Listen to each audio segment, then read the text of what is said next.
was a Boy Scout here 80 years ago, okay? I'm 93 years old, so 80 years ago. And when I was a Boy Scout here, all the guys from World War I were only in their 40s. So I knew most of the guys from World War I. And back in those days, this place was pretty lively.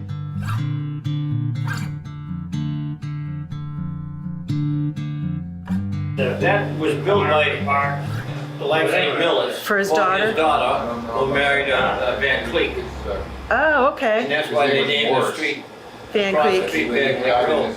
And it was taken over by What's the monument Eleanor sign? Cole and her sister. Alright. Eleanor Cole's sister, neither one of them were married at that time. They had a gift shop over there for several years. There, right? I was over there right in front of the bandstand when the hurricane blew in about 3 o'clock in the afternoon, and I lived right across the street from Jimmy Colello on Play Street, and I couldn't ride my bicycle, the wind was so heavy. But I was also standing in the same place when the Hindenburg went over on the way to burn up at New Jersey. I saw Your it, fault. and I'm telling you, it was big. Was there I thought there was a trolley. I thought somebody told me there was a trolley that went down Main Street. There or was, one of those. but that was way before my time. Right. But I remember on the street where I was born, from LaCroix's Corner, what's the name of the damn street there? Pleasant Street. I remember when the tracks were torn up at the first part of the war. They tore the tracks up and everybody in Mills and Medway had the railroad ties, you know. Well, my father worked there for 35 years. And, What did he do there? he was an export manager. Oh, cool. So he was during the Depression years. He was Yeah, working for them? yeah. He started there in 1927, I think. Those were the good 27. days. Those were the good days of the 20s. And he right? retired there in 55 because he had cancer. Uh-huh. But everybody knew Millis from Clico. pretty Oh, much, sure. right? Yeah. Yeah. And you look on the maps today, and it even says Clico Station. Clico, yeah. Yeah. Yes. Yeah. Which So they they were. borrowed the name from French champagne, right? That's right. Oh, yeah. You go up to the town office, Yeah. Yeah. and you see all the pictures of Clico Club. Yeah. Well, I'll tell you how that got there. LaCroix was the guy that collected all of this stuff, and he had a whole house full of it, and he wanted to sell it. Okay, so he contacted Julius Rosen, Vincent Gannon, and myself, Was it Paul LaCroix or his dad? Paul LaCroix. Okay. He was the guy that collected all of this stuff. He had a house full of it. Yeah. So we went over his house, and he said, I want $5,000 for it. Okay, and I said, well, I'll see if we can get the money. So anyway, I took pictures of everything to make sure that I got what we were going to try and get. So through my father, I knew the lawyer, Earl Kimball's lawyer. His name was Black. He came from Providence, Rhode Island. And so I knew who Black was through my father. I knew how to get a hold of Black, and I did. So we invited him up. Julius Rosen, Harold Curran, myself, invited him up to, it was the little Clico restaurant, which is the office of where Rosenville is now. And I said, look, we need some money and for the Clico display.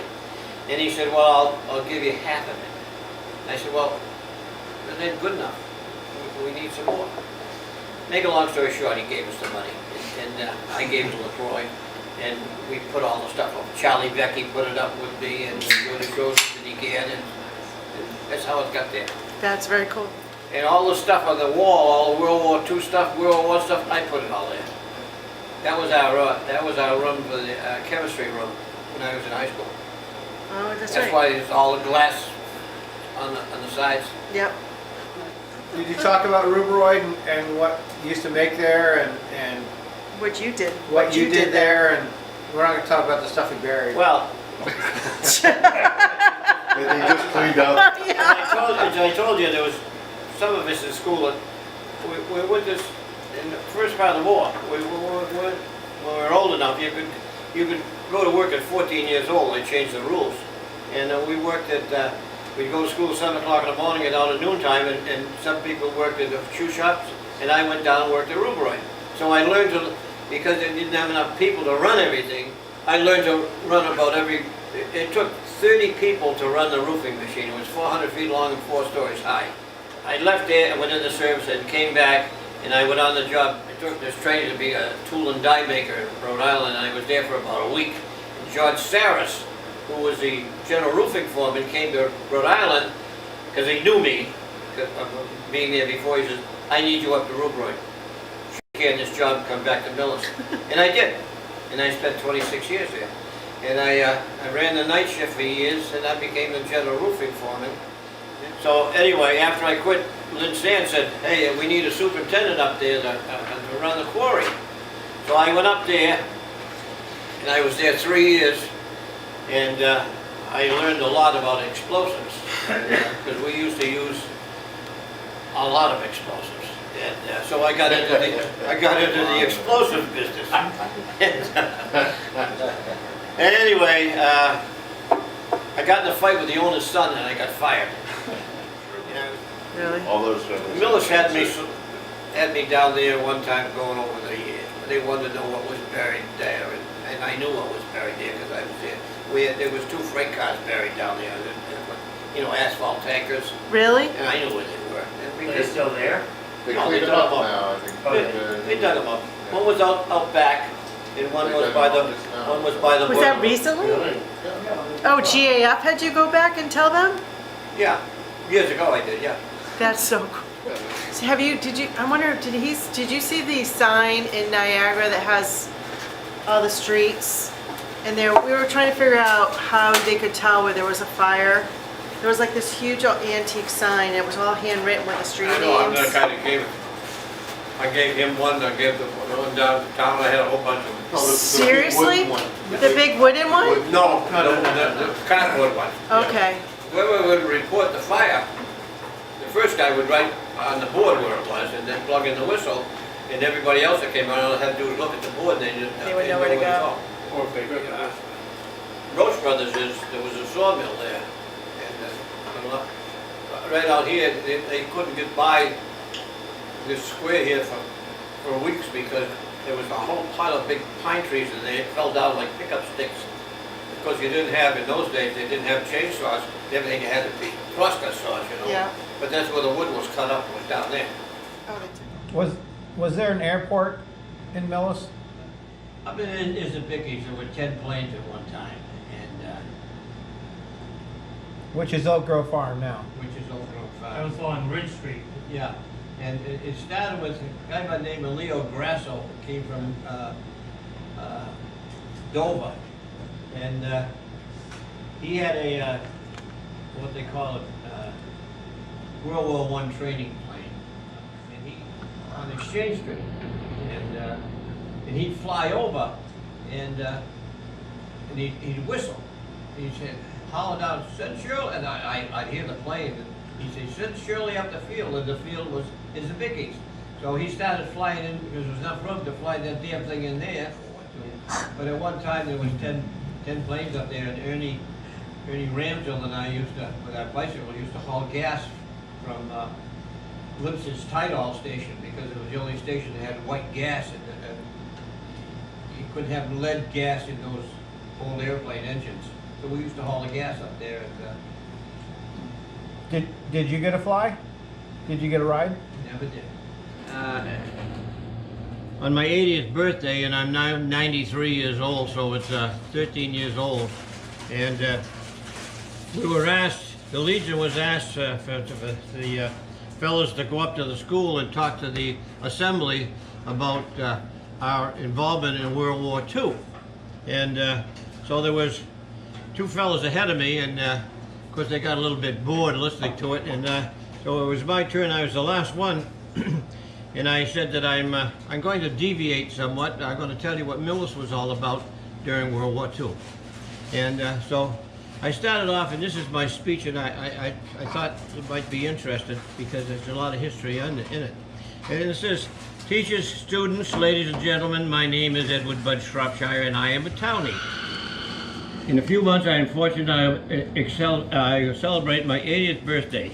I was asked by Mary Payson to join others here at the high school and tell about our experiences during World War II.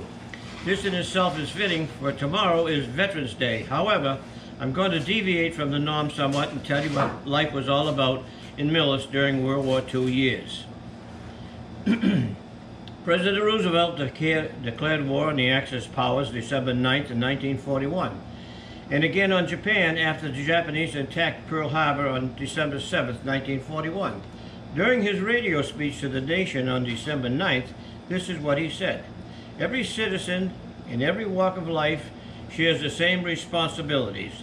The lives of our soldiers, sailors, and the future of our nation depends upon the manner in which each and one of us fulfills our obligation to our country.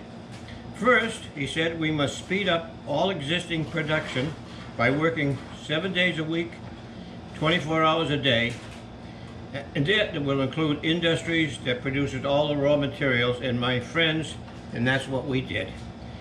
In 1941, I was 14 years old, a Boy Scout in the first year of junior high. Millis High School became a different place back then. We were taught what war was all about and the part we were about to play.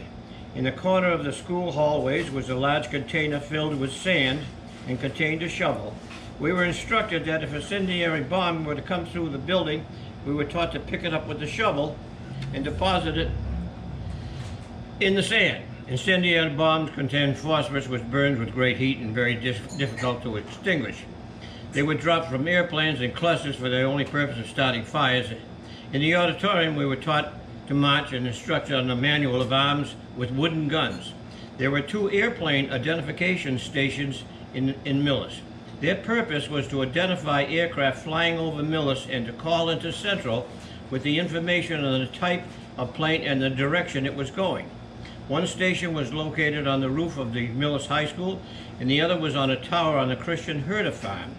High school students, including myself, and other volunteers manned these stations. The high school hours were changed from 7 o'clock in the morning start to 12 o'clock noon. Those of us who were capable would go to work in the shoe shop, the safe pack, and work the second shift. The average pay at that time was about 40 cents an hour. Many of us would work until 11 p.m. and go home and back to school at 7 o'clock in the morning. Not a whole bunch of time for homework in those days. We were lucky if we worked all week. We could make as much as $16 in a week. The mills in Millis were Safeback, now GAF, Joseph Herman Shoe. Safeback produced waterproof case liners for overseas shipping containers. What that is you take the paper that's similar to that in a paper bag, and you laminate it with asphalt in between, and it makes it a waterproof paper.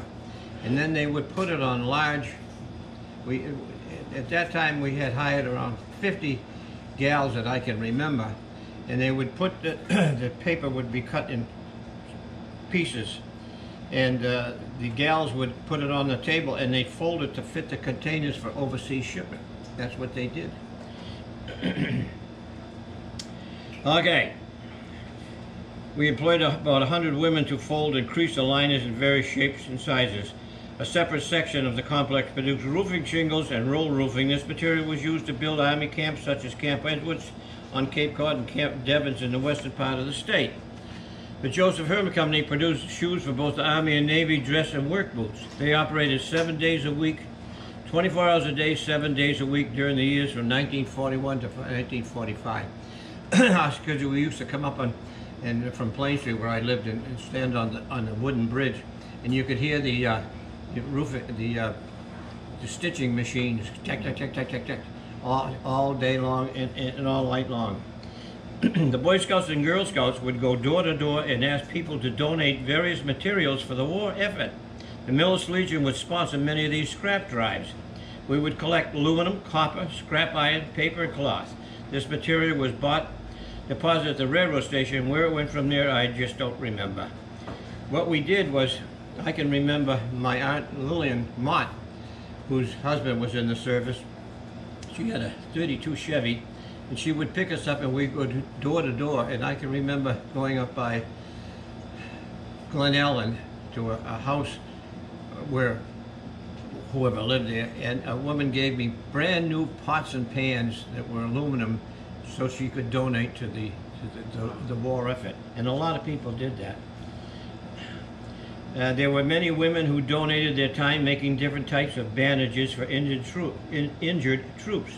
There were sewing machines and equipment set up at the old Ellis School, located where used to be Rockville. You people know the old Ellis School up in Rockville? Well, that was filled with sewing machines, and they made bandages in World War II. There was a lot of women that worked there. The government rationed just about everything.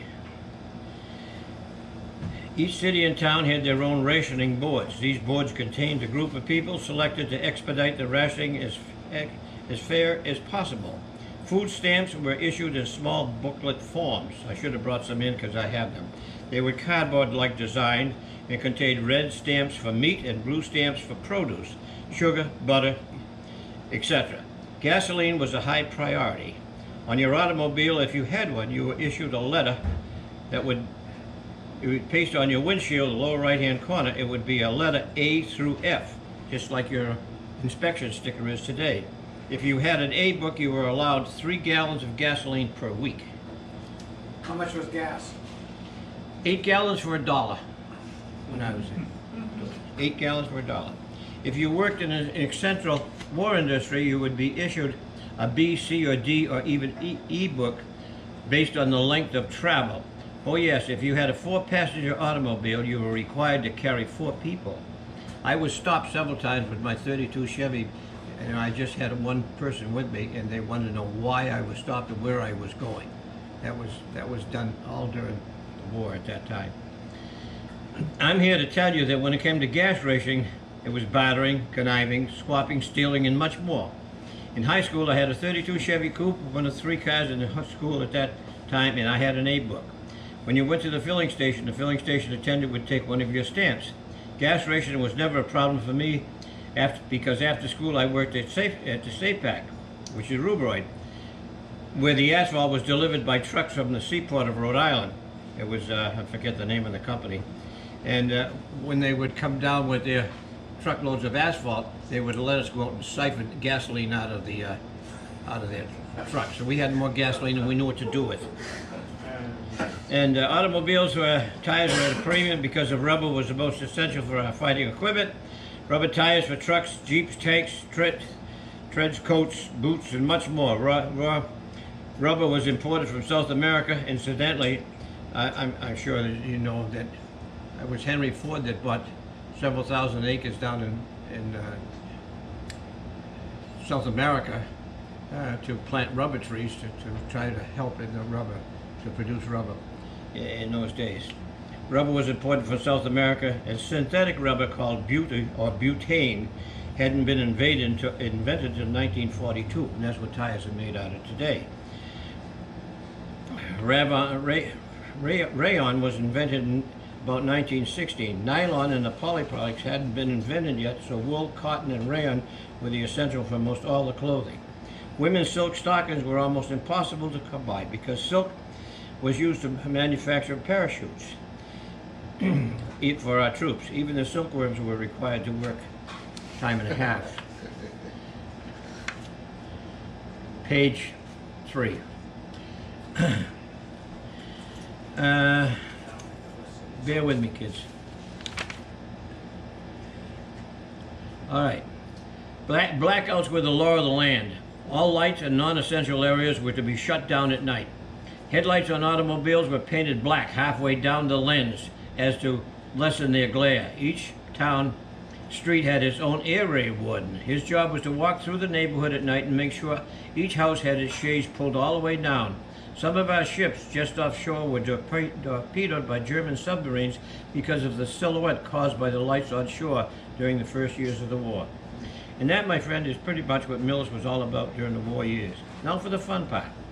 This speech is supposed to last 10 minutes, so how am I doing so far? Millis High School in 1942 and 1943 played 6-man football. In 1944, we were able to muster enough men to play a team of 11. I played of every minute of every game both ways. We lost to our favorite enemy in Medway. They were kind of getting sick of listening to me, so I said, I got back to them 6 years later when I married one of their cheerleaders, and I got a rousing. And I did it, and that was Jones. She was a cheerleader at that time. Yeah, that's awesome. There you go, Johnny. If you were in those years, Mills High, in order to graduate and receive your diploma, you were required to earn 15 points. At the end of my junior year, I fortunately acquired 14. Several of my classmates had already enlisted in the service, and others couldn't wait any longer. We were allowed to take a final exam by our homeroom teacher, Mary Downing Welch, which some of you might even remember. The exam was English literature. Gardner Rice, Donald Ingraham passed with flying colors, and I think a complete idiot could have passed that test, because all you had to do was write your name. For the reasons I can't remember, we get towards the end, kids. For reasons I can't remember, I decided to list in the United States Coast Guard, which incidentally is part of the U.S. Navy during wartime. We reported, there was three of us, Gardner Rice, Donald Ingraham, and myself. And we were ordered to report to the Coast Guard recruiting office in Boston on March 1st, 1945. To this day, I can't remember our transportation to Boston, but I'll never forget what happened when we got there. After swearing in ceremonies, we were put on a train bound for Grand Central Station in New York. Upon arriving in New York, we then were transported to the Coast Guard by a Coast Guard truck. I remember the truck. It was painted gray and had a number on it. I learned later that everything in the service had a number on it. Anyhow, the gray truck, loaded with young men from New England, finally arrived at the Coast Guard training station at Manhattan Beach in Long Island late in the afternoon. We were marched to a long building where we were given an armful of clothes, a big bag called a sea bag, 2 pairs of shoes, and 7 shots in the right arm. We were then ordered. It seemed that nobody asked us anymore. We just ordered to march to the barracks, among a lot of other barracks. The barracks were quite large. It contained 200 bunks, upper and lower head, and a head. I was quick to learn that a head meant toilet. Soon after, some guy in a loud voice hollered, "Turn out the lights." By then it was quite late and very dark. Some with a trumpet played something over a loudspeaker, and then all systems were quiet. Later in the night, I heard somebody crying, and somebody shouted, "Shut up, you blankety blank baby." We found out that morning that the guy who shut up last night had a lot more to say. He was a large man in a white Coast Guard uniform with a lot of stripes on his arm, and he was a bosun mate, and his name was Shagan. He informed us what we were going to do and when we were going to do it, and where we were quite sure he meant every word of it. The next 4 weeks of training on Manhattan Beach were interesting and informative. We were marched to classes, even classes how to kill people. On march, everywhere we went, it seemed that those people liked to march. After 4 weeks of basic training, we were allowed to choose the branch of Coast Guard we were interested in serving. I always was interested in anything to do with the ocean, so I asked for sea duty. Shortly after, I was transferred by truck to 14 New Chambers Street in Lower Manhattan. From a small hotel, we marched to an old ferry boat where an equally old sea captain schooled us on steam pumps and triple expansion steam engines. These engines were used on most Liberty ships in the part of the war. They were later replaced by steam turbines. Liberty ships carried most of the supplies and equipment to Europe and Pacific operations during the war. Mass production, I think, produced Liberty ships were produced, the convoys, approximately every 3 days. It is recorded that the United States lost 800 ships in World War II. From the ferry boat, I was transferred to a Naval War College in New York, where I studied evaporation systems. This is the process of making fresh water by boiling and condensing salt water. On completing that course, I was ordered to join the crew of the USS Monticello, AP-61. Picture of us on the board up there. AP-61 stands for Earth Armed Personnel Attack. Everything had a number, which was docked at the naval base in Norfolk, Virginia. We loaded 7,000 troops for replacement in Europe. I heard it was for the 101st Airborne. We shipped out to sea, and our destination was Naples, Italy. We headed south around Bermuda, across the Atlantic, up by the Azores into the Mediterranean Sea. The southern route, I was told, was chosen because German subs were in the North Atlantic, and our twin turbine propelled us at 28 knots, and we could outrun the speed of submarines only could do 18 knots at that time. It took 3 days to unload and reload the troops. We saved our hitch and headed back for the good old USA. I was not a hero. I would have liked to have been, but where I was, the war was always someplace else. When I was fighting in the when I was in Italy, the fighting was in northern France, and when I was in the French ports of Le Havre and Marseille, American troops were crossing the Rhine River into Germany. I made 6 trips across the Atlantic, or 12. I was about 25 feet below the waterline in the bilges and saw little about anything that was going on above me. But my experiences were 10 minutes. I'm over that by now, which I probably am. I might be interested to tell you about the USS Monticello, my ship. My ship was 650 feet long, 10 inches long, and about 2 football fields. It had a beam. It was wide of 72 feet 6 inches. It weighed 32,000 tons. It was armed with 5-inch guns, 3-inch 50s, and a whole bunch of 45 caliber machine guns. She was operated by a crew of 494 men and carried 7,000 troops.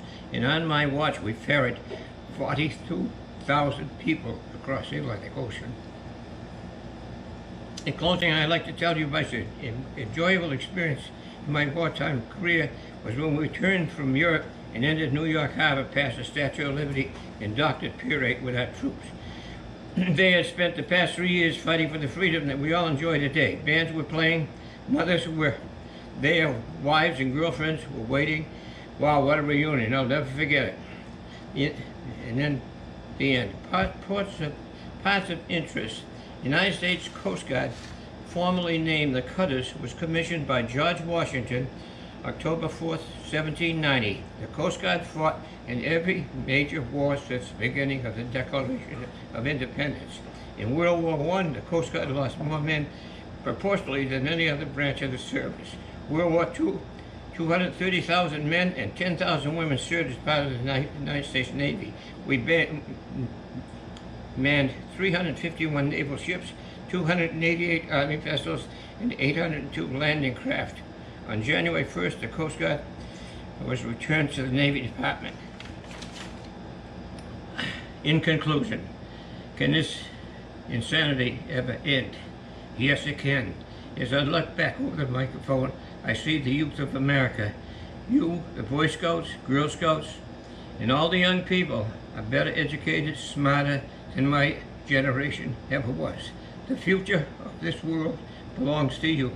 You can, you must, you will, break on me. You can, you must, you will, with God's will, bring everlasting peace to this world of ours. Thank you.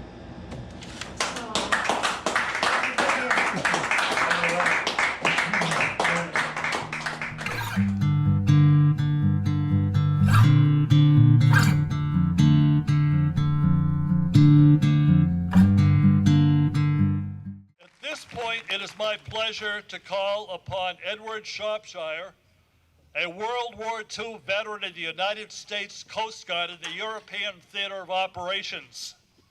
He is a long time and actually the longest serving member of Post 208 currently.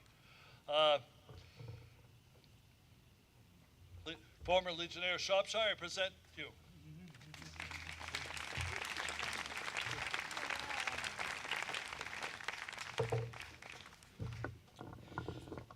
As he said, my name is Bud Shropshire, and I am a townie. I was born in Millis on Pleasant Street 97 years ago this week.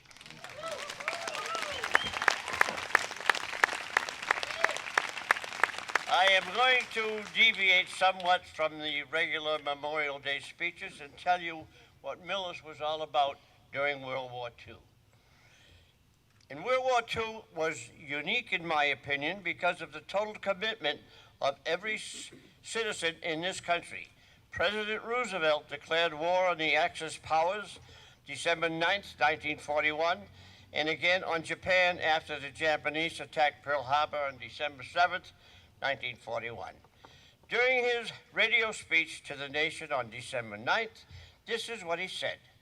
Every citizen in every walk of life shares the same responsibility. The lives of our soldiers, sailors, and the future of this nation depend upon the manner in which every one of us fulfill our obligation to this country. First, we must speed up all existing production by working a 7-day, 24-hour work week that includes industries that produce essential raw materials, and that, my friend, is what we did. In 1941, I was 14 years old, a Boy Scout in the first year of junior high. Millis High became a different place back then. We were taught what war was all about and the part we were about to play. In the corner of the school hallways, right here, was a large container filled with sand containing a shovel. We were instructed that if a incendiary bomb were come through the building, we were to pick it up with a shovel and deposit it in the sand. That's true. Incendiary bombs contain phosphorus, which burns with a great amount of heat and is very difficult to extinguish. They were dropped from airplanes in clusters for the only purpose of starting fires. In the auditorium, we were taught with manual arms, page 2, and guns. There were 2 airplane identification stations in Millis. Their purpose was to identify every aircraft flying over Millis and call into central control with the information on the type and direction. One station was located on the roof of the high school, which is right here, and the other station was on the tower in the Christian Herder Farm in Millis. High school students volunteered and manned those posts. The high school in Millis were changed to a 7 a.m. start and a conclusion at 12 noon. Those of us who were capable would then go to work in the shoe shop or the safe pack and work the second shift. The average pay was 40 cents an hour. Many of us would work until 11 p.m. and go home and then back to school at 7. Not a whole bunch of work for homework in those days. If we were lucky and we worked,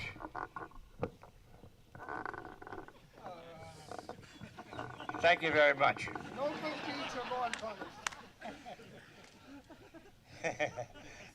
In Millis, there were safe-pack mills in the Joseph Herman Shoe Company. The safe-pack produced waterproof case liners for overseas shipment containers. The mill employed about 100 women to fold and crease various liners in shapes and sizes, and a separate section of the complex produced roofing shingles for roll roofing. This material was helped to build Army camps such as Camp Edwards on Cape Cod and Camp Devens in the western part of the state.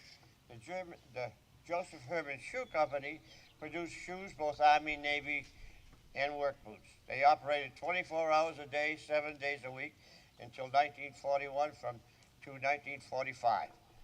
Boy Scouts and Girl Scouts would go door to door and ask people for donations for various materials for the war effort.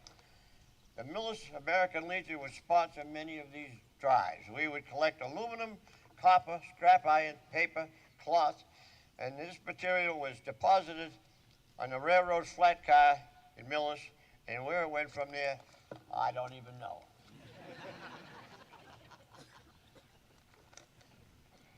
Next page. There were many women who donated their time, making different types of bandages for injured troops.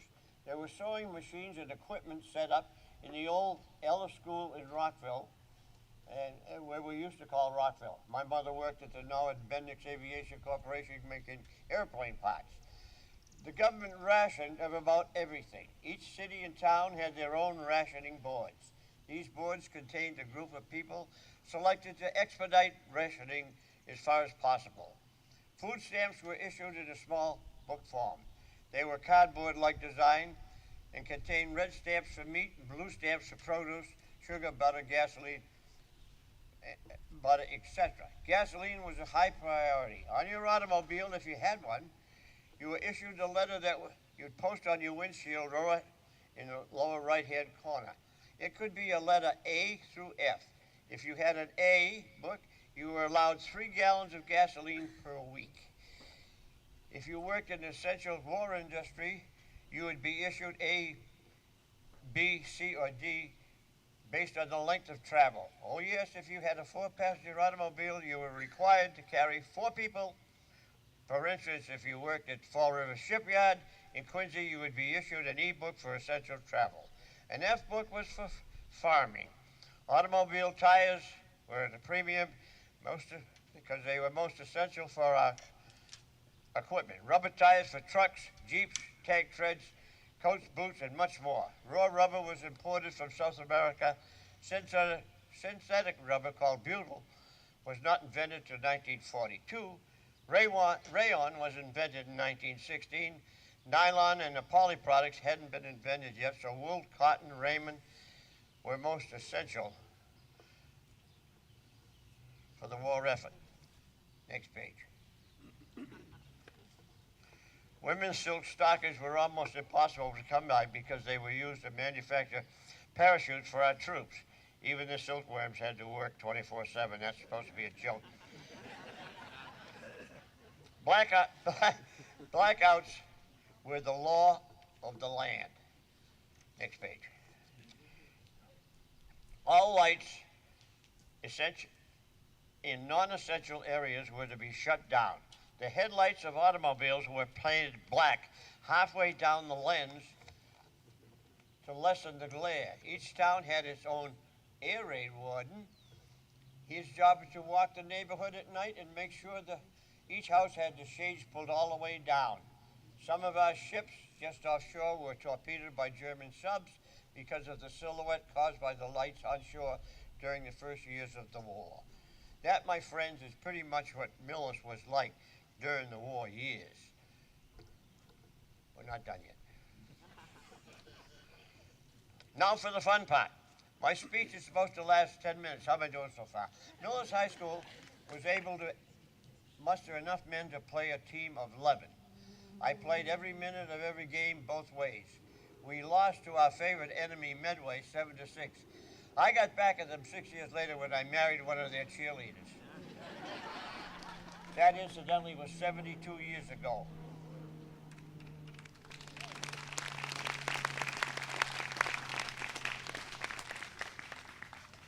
In those years in Millis, in order to graduate and receive your diploma, you were required to earn 15 points. At the end of my junior year, I had fortunately acquired 14 points. Several of my classmates had already enlisted in the service, and others that I couldn't, and 2 of my classmates couldn't wait any longer. We were allowed to take a final exam, and our homeroom teacher, Mrs. Mary Downing, some of you will remember her, gave us an exam in English literature. I passed with flying colors, and I think a complete idiot could have passed that test.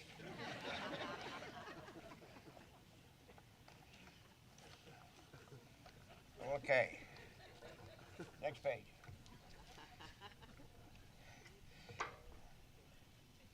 I must have missed a page.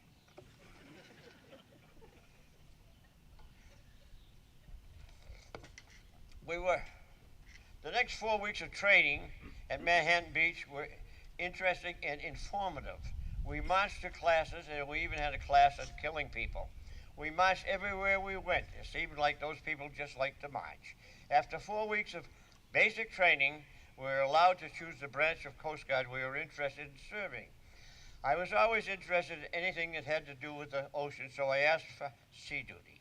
Shortly after, I was transferred to 14 New Chambers Street in Lower Manhattan, to a small hotel, to an old ferry boat, where an equally old sea captain schooled us on steam pumps and triple expansion steam engines. These engines were used on most Liberty ships during the early part of the war. They were later replaced by steam turbines. These engines were later replaced by steam turbines, yes. Liberty ships carried most of the supplies and equipment to Europe and to the Pacific during the war. Mass production produced a Liberty ship approximately every 3 days. It is recorded that the United States lost in World War II 800 ships. From the ferry boat, I was transferred to the Naval War College in Newport, Rhode Island, where I studied evaporation systems, period. In the process of making fresh water out of boiling seawater and condensing it. Upon completing the course, I was ordered to join the crew of the USS Monticello, AP-61, which was docked at the Naval Base in Norfolk, Virginia. AP stands for Armed Personnel. We loaded 7,000 troops for replacement forces in Europe. I hear it was the 101st Airborne. We shipped up to sea, and our destination was Naples, Italy. We headed south around Bermuda, across the Atlantic, north by the Azores, into the Mediterranean Sea. The southern route, I was told, was chosen because most German subs were in the North Atlantic, and our twin turbines propelled us at 28 knots. We could outrun the submarines at 18 knots. It took 3 days to unload and reload troops that had served their hits and then headed back to the good old USA. I was not a hero. I would have liked to have been one. But where I was, the war was someplace else. When I was in Italy, the fighting was in northern France, and when I was in the French ports of Le Havre, Marseille, the American troops were crossing the Rhine River into Germany. I made 6 trips across the Atlantic Ocean making fresh water. I was 25 feet below the waterline in the bilges and saw little of what was going on above me. It might be of interest to tell you about the USS Monticello, my ship, the AP-61. Last page. It might be of interest to tell you about the Monticello, my ship. I said that already. She was 651 feet long, 10 inches, and about 2 football fields long. She had a beam of 72 feet, 6 inches, and weighed 32,000 tons. Armed with 2 5-inch guns, 6 3-inch guns, and a whole bunch of 50 caliber machine guns. She was operated by a crew of 494 men. We carried 7,000 troops on my watch, and we ferried 42,000 men across the Atlantic Ocean. In closing, I would like to tell you that my enjoyable experiences in my time was when we returned from Europe and entered New York Harbor, passed the Statue of Liberty, and docked at Pier 8 with our troops. The troops had spent the last 3 years fighting for the freedom that we all enjoy today. Bands were playing, mothers, wives, and girlfriends were waiting. Wow, what a reunion I'll never forget. The United States Coast Guard, named the Cutters, was commissioned by George Washington on October 4th, 1790. The Coast Guard has fought in every major war since the signing of the Declaration of Independence. World War I, the Coast Guard lost more men proportionately than any other branch of the service. In World War II, 231,000 men and 10,000 women served as part of the U.S. Navy. We manned 351 naval ships, 288 Army vessels, and 802 landing craft. On January 1st, 1946, the Coast Guard returned back to the U.S. Treasury Department. In conclusion, in this country and in this world, younger generations will determine if this country and if this world of ours survive. We know that you are better educated than my generation ever was. The future belongs to you. Do the best you can, learn all you can learn, and pray to God that in this divine wisdom there will be peace on earth everlasting. Thank you for listening.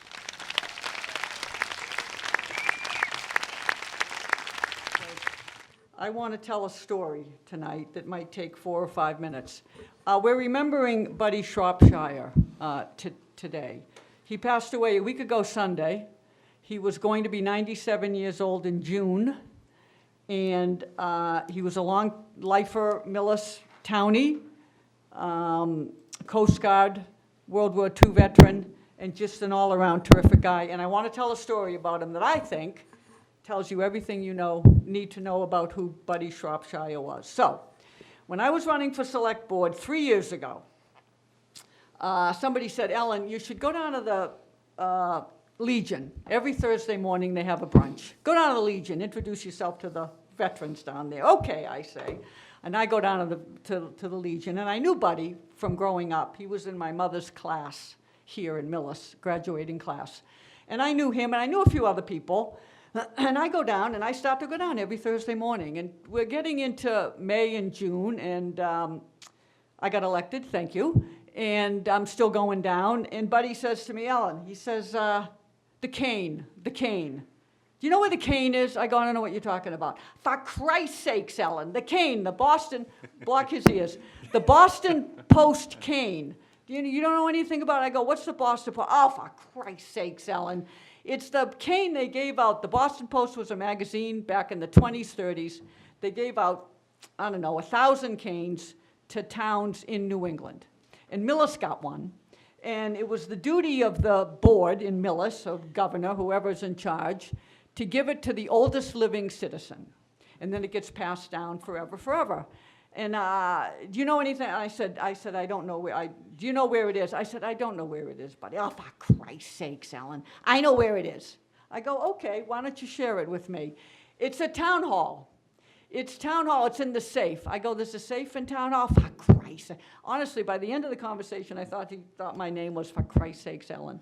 But anyway, he says, it's in town hall. You go down in the basement, you go halfway down, and on the left, there's a walk-in vault. Go into the vault, go all the way to the back, take a look at the left, there's a filing cabinet up against the wall in the corner on the left. On the top of the filing cabinet is the cane. I go, okay. So remember, Mike and Karen, I come in, the beginning of June, I go, you guys know where there's a vault in this building? Yeah, it's in the basement. I go, you know anything about the cane? And Mike says something like, yeah, we had a cane. I don't know if we ever gave it away. I said, do you know where the cane is? No, I go, I know where the cane is, follow me. We go down in the basement, we find the vault, we walk in, we look in the left corner, there's a filing cabinet. On top of the filing cabinet is the cane, this famous cane. It's a beautiful cane. It's got a gold cap. It's inscribed to Millis. And it's, I don't know, from the 20s, so it's 100 years old. And I'm just so excited we found this cane, and I'm thinking to myself, maybe Buddy wants the cane. Like, he's going to be 95 in a week. I think we should give Buddy the cane. He got to be one of the oldest people in Millis. So we Karen makes a proclamation. We get him, we get the cane, but we're going to do it. So I go to Buddy the next meeting down at the Legion. I say, Buddy, I go, I'd like you to come to our next select board meeting, which is Monday night. And he goes, okay, I'll be there. I go, okay, you'll be there. I mean, he gives me an argument for everything. And why would you be there? But I'm happy you're going to be there. Yes, I'm going to be there. I go, okay. So sure enough, it happens to be the first meeting that I was present at as a select board member, because the very first meeting I was sick and I Zoomed in, and this was the first meeting. He knew it was the first meeting. And so, sure enough, we have everything ready. We're here. He comes in. He sits down right in the front, and I'm thinking, well, he's coming because he got to know he's getting this cane. So we present it to him, and he is shocked. I mean, he's overcome. And I'm thinking, wow. I mean, I really did think that he had this whole thing set up. And so we give it to him, and he's just so pleased, and he's looking and studying it. And so we have a presentation, and we make it Buddy Shropshire Day, which is June 6th or 7th. And he goes away with the cane, and I see him a couple of days later, and I say to him, Buddy, I go, you were shocked. You were visibly shocked. You didn't know you were getting this. No, absolutely did not know I was getting this. I said, Buddy, why would I just ask you to come to this nothing meeting? Why would you come? He looks at me and he says, Ellen, I knew it was your first in-person meeting, and I thought maybe you wanted some support. So, if you want to know anything about Buddy Shropshire, that tells you everything you need to know about Buddy Shropshire. So I'm going to end with that, and I'm just going to give you some information on the service that's coming up. It's going to be this Wednesday, from 10 to 11:30 at the Roberts Mitchell Funeral Home next to the Legion in Millis. From there, about 11:30, whatever, it's going to go to the cemetery for internment, and then after that, they're going to put on a small luncheon at the Legion, which is on Village Street next to, I call it Little Peach, what's it called? Exchange Street. Well, nobody knows the name of Union. the store. Curve. Ridgedale Yeah, Farms. sorry. I Sorry to can Ridgedale, never I never can remember remember that. either. Anyway, that's what we're doing. That's what his daughter Debbie and son Paul are putting on. So again, this Wednesday at 10 a.m. at Mitchell Roberts, or Roberts Mitchell, I'm not sure, funeral home. Oh, and I just wanted to add just a very quick thing about Buddy. He was a fascinating guy. But one of his stories, and he told us, and I think Joyce was there actually at the Council on Aging, is that when he was young and he was out on the baseball field, the Hindenburg flew over Millis en route. And he saw the Hindenburg fly over. And I always thought that was a fascinating story, dark story a little bit, but he was like, oh, yeah, I saw it. It was like no big deal. He's, not only did he see everything saw in Millis, everything. he remembered It was quite everything. good. He remembered Truly. everything. Yeah. Just was crazy, crazy good.